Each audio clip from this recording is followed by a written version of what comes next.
एक शहर में एक आलीशान और शानदार घर था। वह शहर का सबसे खूबसूरत घर माना जाता था। लोग उसे देखते तो तारीफ किए बिना नहीं रह पाते। एक बार घर का मालिक किसी काम से कुछ दिनों के लिए शहर से बाहर चला गया। कुछ दिनों बाद जब वह वापस लौटा तो देखा कि उसके मकान से धुआं उठ रहा है। करीब जाने पर उसे घर से आग की लपटें उठती हुई दिखाई पड़ी। उसका खूबसूरत घर जल रहा था। वहां तमाशबीनों की भीड़ जमा थी जो उस घर के जलने का तमाशा देख रही थी। अपने खूबसूरत घर को अपनी ही आंखों के सामने जलता हुए देख वह व्यक्ति चिंता में पड़ गया। उसे समझ नहीं आ रहा था कि अब क्या करे, कैसे अपने घर को जलने से बचाए। वह लोगों से मदद की गुहार लगाने लगा कि वे किसी भी तरह उसके घर को जलने से बचा लें। उसी समय उसका बड़ा बेटा वहां आया और बोला, पिताजी घबराइए मत, सब ठीक हो जाएगा। इस बात पर कुछ नाराज होता हुआ पिता बोला, कैसे न घबराऊं, मेरा इतना खूबसूरत घर जल रहा है। बेटे ने उत्तर दिया, पिताजी माफ कीजिएगा, एक बात मैं आपको अब तक बता नहीं पाया था। कुछ दिनों पहले मुझे इस घर के लिए एक बहुत बढ़िया खरीदार मिला था। उसने मेरे सामने मकान की कीमत की 3 गुनी रकम का प्रस्ताव रखा। सौदा इतना अच्छा था कि मैं इनकार नहीं कर पाया और मैंने आपको बिना बताए सौदा तय कर लिया। ये सुनकर पिता की जान में जान आई। उसने राहत की सांस ली और आराम से यूं खड़ा हो गया जैसे सब कुछ ठीक हो गया हो। अब वह भी अन्य लोगों की तरह तमाशबीन बनकर उस घर को जलते हुए देखने लगा। तभी उसका दूसरा बेटा आया और बोला, पिताजी हमारा घर जल रहा है और आप हैं कि बड़े आराम से यहाँ खड़े होकर इसे जलता हुआ देख रहे हैं। आप कुछ करते क्यों नहीं? बेटा, चिंता की बात नहीं है। तुम्हारे बड़े भाई ने ये घर बहुत अच्छे दाम पर बेच दिया है। अब ये हमारा नहीं रहा, इसलिए अब कोई फर्क नहीं पड़ता। पिता बोला, पिताजी भैया ने सौदा तो कर दिया था, लेकिन अब तक सौदा पक्का नहीं हुआ है। अभी हमें पैसे भी नहीं मिले हैं। अब बताइए, इस जलते हुए घर के लिए कौन पैसे देगा? यह सुनकर पिता फिर से चिंतित हो गया और सोचने लगा कि कैसे आग की लपटों पर काबू पाया जाए। वह फिर से पास खड़े लोगों से मदद की गुहार लगाने लगा। तभी उसका तीसरा बेटा आया और बोला, पिताजी घबराने की सच में कोई बात नहीं है। मैं अभी उस आदमी से मिलकर आ रहा हूँ जिससे बड़े भाई ने मकान का सौदा किया था। उसने कहा है कि मैं अपनी जुबान का पक्का हूँ। मेरे आदर्श कहते हैं कि चाहे जो भी हो जाए अपनी जुबान पर कायम रहना चाहिए। इसलिए अब जो हो जाए, ज़बान दी है तो घर जरूर लूंगा और उसके पैसे भी दूंगा। पिता फिर से चिंता मुक्त हो गया और घर को जलते हुए देखने लगा। एक ही परिस्थिति में व्यक्ति का व्यवहार भिन्न भिन्न हो सकता है और यह व्यवहार उसकी सोच के कारण होता है। उदाहरण के लिए जलते हुए घर के मालिक को ही लीजिए। घर तो वही था जो जल रहा था, लेकिन उसके मालिक की सोच में कई बार परिवर्तन आया और उस सोच के साथ उसका व्यवहार भी बदलता गया। असल में जब हम किसी चीज से जुड़ जाते हैं तो उसके छिन जाने पर या दूर जाने पर हमें दुख होता है। लेकिन यदि हम किसी चीज को खुद से अलग कर देखते हैं तो एक अलग सी आजादी महसूस करते हैं और दुख हमें छूता तक नहीं है। इसलिए दुखी होना और ना होना पूर्णतः हमारी सोच और मानसिकता पर निर्भर करता है।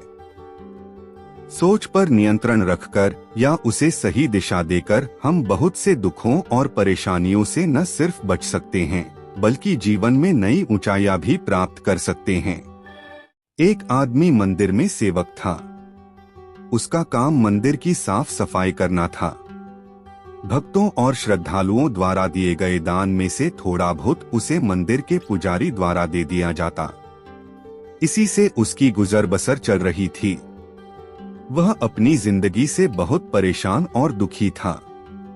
मंदिर में काम करते करते वह दिन भर अपनी जिंदगी को लेकर शिकायतें करता रहता। एक दिन शिकायत करते हुए वह भगवान से बोला, भगवान जी, आपकी जिंदगी कितनी आसान है।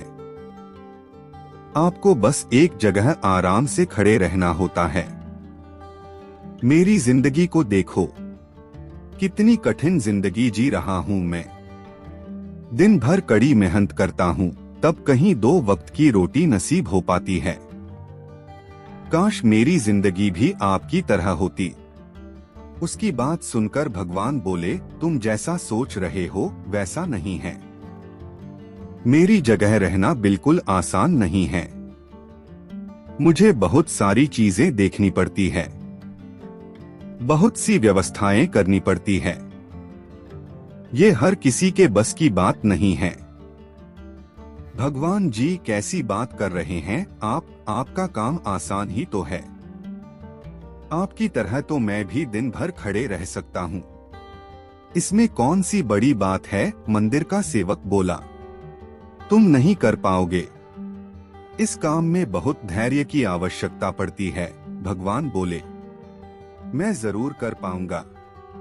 आप मुझे एक दिन अपनी जिंदगी जीने दीजिए। आप जैसा बताएंगे मैं वैसा ही करूंगा। मंदिर का सेवक जिद करने लगा। उसकी जिद के आगे भगवान मान गए और बोले, ठीक है, आज पूरा दिन तुम मेरी जिंदगी जियो। मैं तुम्हारी जिंदगी जीता हूँ, लेकिन मेरी जिंदगी जीने के लिए तुम्हें कुछ शर्तें माननी होगी।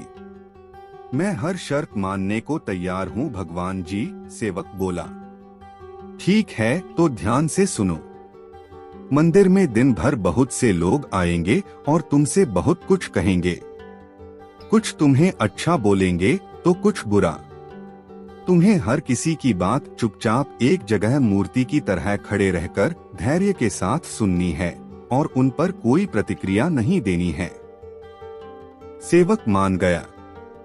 भगवान और उसने अपनी जिंदगी एक दिन के लिए आपस में बदल ली। सेवक भगवान की जगह मूर्ति बनकर खड़ा हो गया। भगवान मंदिर की साफ सफाई का काम निपटाकर वहां से चले गए। कुछ समय बीतने के बाद मंदिर में एक धनी व्यापारी आया। भगवान से प्रार्थना करते हुए वह बोला, भगवान जी, मैं एक नई फैक्ट्री डाल रहा हूँ। मुझे आशीर्वाद दीजिए कि यह फैक्ट्री अच्छी तरह चले और मैं इससे अच्छा मुनाफा कमाऊं। प्रार्थना करने के बाद वह प्रणाम करने के लिए नीचे झुका तो उसका बटुआ गिर गया। जब वह वहां से जाने लगा तो भगवान की जगह खड़े मंदिर के सेवक का मन हुआ कि उसे बता दें कि उसका बटुआ गिर गया है, लेकिन शर्त अनुसार उसे चुप रहना था। इसलिए वह कुछ नहीं बोला और खामोश खड़ा रहा। इसके तुरंत बाद एक गरीब आदमी वहां आया और वो भगवान से बोला, भगवान जी, बहुत गरीबी में जीवन काट रहा हूँ। परिवार का पेट पालना है, माँ की दवाई की व्यवस्था करनी है। समझ नहीं पा रहा हूँ कि इतना सब कैसे करूँ। आज देखो, मेरे पास बस 1 रुपया है। इससे मैं क्या कर पाऊंगा? आप ही कुछ चमत्कार करो और मेरे लिए धन की व्यवस्था कर दो। प्रार्थना करने का बाद जैसे ही वह जाने को हुआ, उसे नीचे गिरा व्यापारी का बटुआ दिखाई दिया। उसने बटुआ उठा लिया और भगवान को धन्यवाद देते हुए बोला, भगवान जी, आप धन्य हैं। आपने मेरी प्रार्थना इतनी जल्दी सुन ली। इन पैसों से मेरा परिवार कुछ दिन भोजन कर सकता है। माँ की दवाई की भी व्यवस्था हो जाएगी। भगवान को धन्यवाद देकर वह वहां से जाने लगा। तब भगवान बने मंदिर के सेवक का मन हुआ कि उसे बता दे कि वह बटुआ तो व्यापारी का है, उसे मैंने नहीं दिया है। वह जो कर रहा है वह चोरी है। लेकिन वह चुप रहने के लिए विवश था, इसलिए मन मारकर चुपचाप खड़ा रहा। मंदिर में आने वाला तीसरा व्यक्ति एक नाविक था। वह 15 दिन के लिए समुद्री यात्रा पर जा रहा था। भगवान से उसने प्रार्थना की कि उसकी यात्रा सुरक्षित रहे और वह सकुशल वापस आ सके। वह प्रार्थना कर ही रहा था कि धनी व्यापारी वहां आ गया। वह अपने साथ पुलिस भी लेकर आया था। नाविक को देखकर वह पुलिस से बोला, मेरे बाद ये मंदिर में आया है, जरूर इसने ही मेरा बटुआ चुराया होगा, आप इसे गिरफ्तार कर लीजिए। पुलिस नाविक को पकड़कर ले जाने लगी। भगवान बने आदमी को अपने सामने होता हुआ ये अन्याय सहन नहीं हुआ। शर्त अनुसार उसे चुप रहना था, लेकिन उसे लगा कि बहुत गलत हो चुका है। यदि अब मैं चुप रहा तो एक बेकसूर आदमी को व्यर्थ में ही सजा भुगतनी पड़ेगी। उसने अपनी चुप्पी तोड़ते हुए कहा, आप गलत व्यक्ति को पकड़कर ले जा रहे हैं। ये बटुआ इस नाविक ने नहीं बल्कि इसके पहले आए गरीब व्यक्ति ने चुराया है। मैं भगवान हूँ और मैंने सब देखा है। पुलिस भगवान की बात कैसे नहीं मानती, उनकी बात मानकर उन्होंने नाविक को छोड़ दिया और उस गरीब आदमी को पकड़ लिया जिसने बटुआ लिया था। शाम को जब भगवान वापस आए तो मंदिर के सेवक ने पूरे दिन का वृतांत सुनाते हुए उन्हें गर्व के साथ बताया कि आज मैंने एक व्यक्ति के साथ अन्याय होने से रोका है। देखिए आपकी जिंदगी जीकर आज मैंने कितना अच्छा काम किया है। उसकी बात सुनकर भगवान बोले, ये तुमने क्या किया? मैंने तुमसे कहा था कि चुपचाप मूर्ति बनकर खड़े रहना, लेकिन वैसा न कर तुमने मेरी पूरी योजना पर पानी फेर दिया। उस धनी व्यापारी ने बुरे कर्म करके इतना धन कमाया है। यदि उसमें से कुछ पैसे गरीब आदमी को मिल जाते तो उसका भला हो जाता और व्यापारी के पाप भी कुछ कम हो जाते। जिस नाविक को तुमने समुद्री यात्रा पर भेज दिया है, अब वह जीवित वापस नहीं आ पाएगा। समुद्र में बहुत बड़ा तूफान आने वाला है। यदि वह कुछ दिन जेल में रहता तो कम से कम बच जाता। सेवक को यह सुनकर एहसास हुआ कि वह तो बस वही देख पा रहा था जो आंखों के सामने हो रहा था। उन सबके पीछे की वास्तविकता को वह देख ही नहीं पा रहा था। जबकि भगवान जीवन के हर पहलू पर विचार कर अपनी योजना बनाते हैं और लोगों के जीवन को चलाते हैं। हम सब भी भगवान की योजनाओं को समझ नहीं पाते। जब हमारे साथ कुछ गलत हो रहा होता है या हमारे हिसाब से कुछ नहीं हो रहा होता है तो अपना धैर्य खोकर हम भगवान को दोष देने लगते हैं। हम ये समझ नहीं पाते कि इन सब के पीछे भगवान की कोई न कोई योजना छुपी हुई होती है। ऐसे समय में हमें भगवान पर विश्वास रखकर धैर्य धारण करने की आवश्यकता है।